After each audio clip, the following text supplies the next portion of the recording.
বন্ধুত্বৰ সম্পৰ্কই যে এদিন প্ৰেম নামৰ শব্দটিৰ সতে সেনেকৈ আকৰ্ষিত কৰিব, সেয়া কল্পনা সদৃশ আছিল। তুমি বিহীনতাত মই যেনেকৈ আধৰুৱা, ঠিক তেনেকৈ তুমিও একেই পৰিস্থিতিত সকামিলা কৰিছিলা।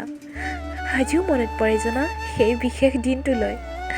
দুহাত মেলি যে তুমি চিঞৰি চিঞৰি মোক কৈছিলা, মই তোমাক ভাল পাওঁ। মোৰ সৰু প্ৰজাতিত তোমাক নিগাজিগ স্থান দিব বিচাৰোঁ। থাকিব পাৰিবানে তুমি?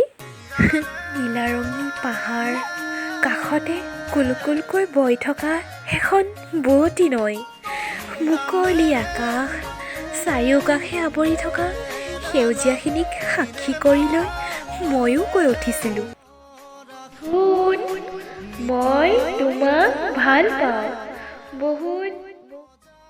মই নাজানো কবিতাৰ ভাষাৰে ভালপোৱা প্ৰকাশ কৰিব, নাজানো গানৰ সুৰেৰে কাৰোবাৰ অন্তৰ চুই যাব, মাথো ভাল পাব জানো তোমাক হিয়াও জাৰি।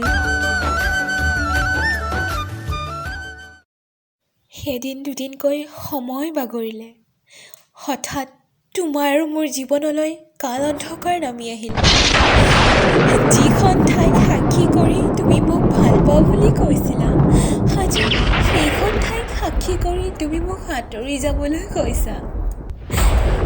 শেষত এটা কথাই কওঁ, আজি মোৰ লগত যেনেকুৱা কৰিলা, আনৰ লগত যাতে কেতিয়াও নকৰা, কাৰণ মোৰ দৰে এখন কোমল হৃদয় আনৰ হয়তো নাথাকিবও পাৰে।